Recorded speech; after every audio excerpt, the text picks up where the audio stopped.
Hi, Gearslutz. My name is Stefan Schmidt, and welcome at the booth of Nonlinear Labs here at Musikmesse. We are first time presenting in this halls our instrument C15. So you can see two of them standing here, and this is actually the newer one. It's the one from our first series. So we are ready to produce the first batch of this instrument. It took us quite a time to develop this instrument, and but now it's available, and that's the reason why we're also on the trade shows now. Okay, so you see it looks quite unusual for a synthesizer. We can call it synthesizer, but we prefer to say it's a keyboard instrument, because the main thing is the keyboard and the keyboard player, the people that can really play. We want to support them by a very good response, a very high playability, and we want also give them a nice feeling. Of course, they're touching wood as much as possible. It is a digital instrument. So the sound engine is the result of many years of experience, also with my former occupation with native instruments. And there's it is a puristic approach. We have a small FM core of two oscillators. We have a comb filter, a state variable filter, and some effects, and that's all. So you can. If you are a sound designer, you think, okay, that's not very much. How much can I get from it? But what is interesting is the structure that we offer there. Just a moment. Yeah. So we are using this paper to explain the structure. Sorry, I have to lay it down.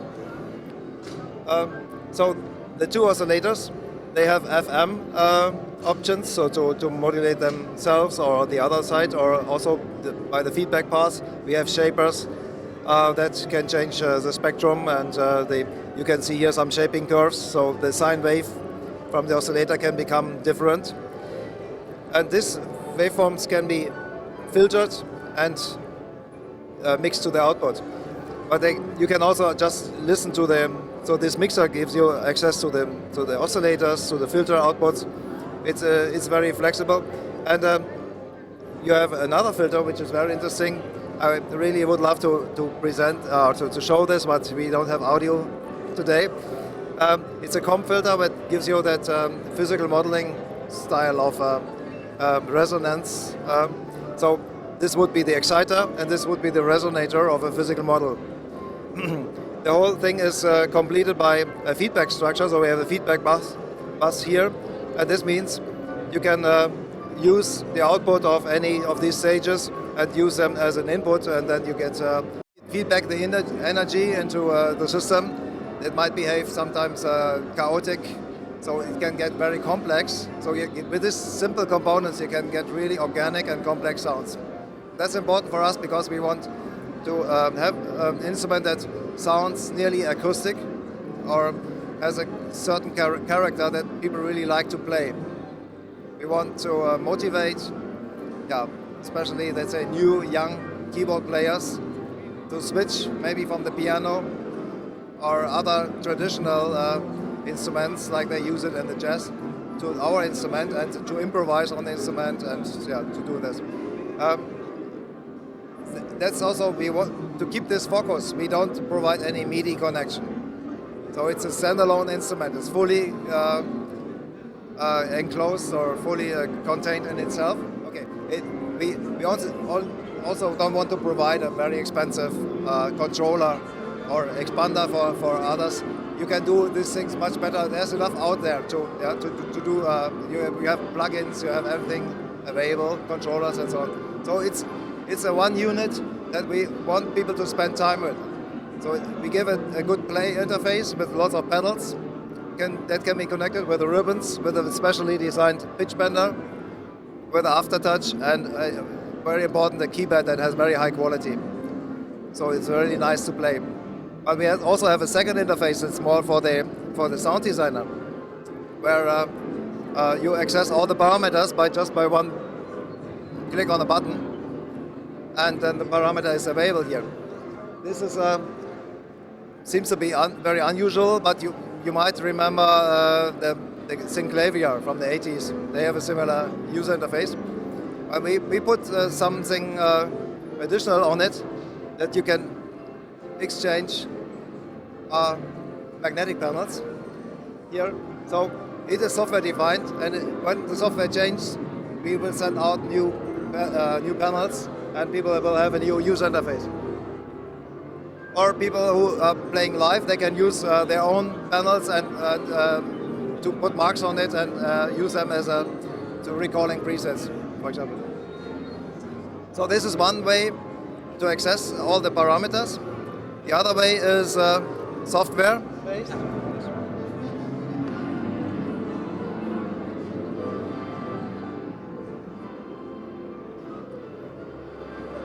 So here you will see a full picture of the user interface, and it allows zooming, so you get details of what you're working on. And for example, the comp filter is now visible like this, or even larger, and you see more details the more you zoom in.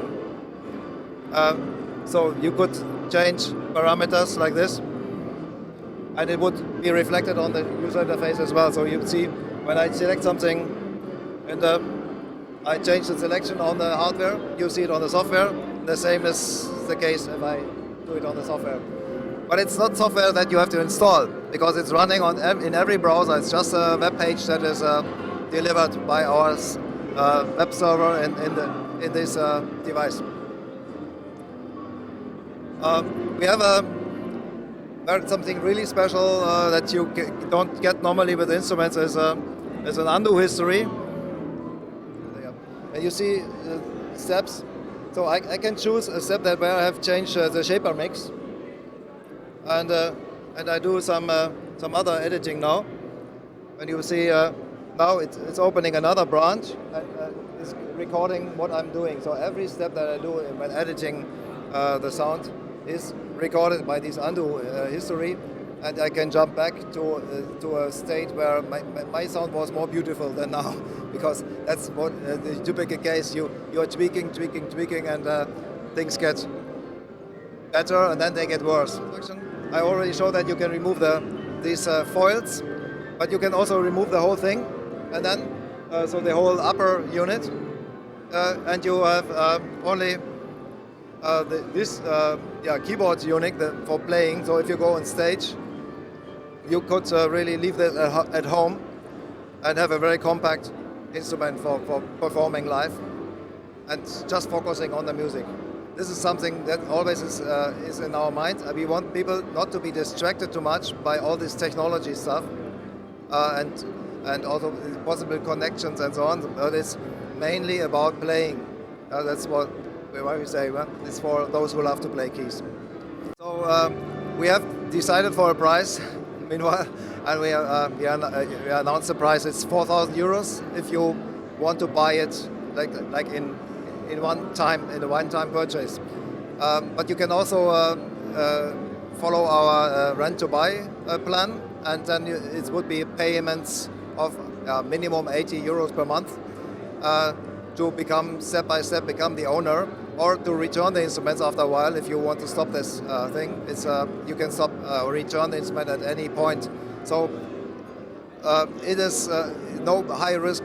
I mean, it's an expensive instrument, I know, yeah, but it's when it comes to the reason for the price, you can see, look at the wood, look at the quality, look at the fact that we are producing it in Germany or Italy. Some parts come from Italy, so it's not a China thing that we're doing.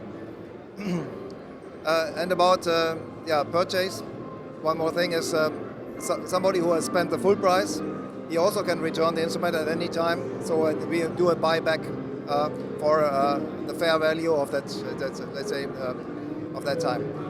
So also the risk is minimized by this, because what we want is creative people, talented people to play this, and not only let's say the rich collectors, to put it into their collection. I really want the people to play this, but we cannot go much lower with the price if we want to provide this quality.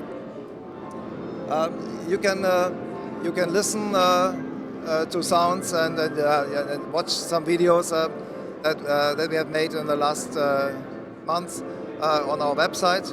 So please, if you're interested in how the thing sounds, please visit nonlinearlabs.com or nonlinearlabs.de. That's our website, and hope you enjoy what you will hear.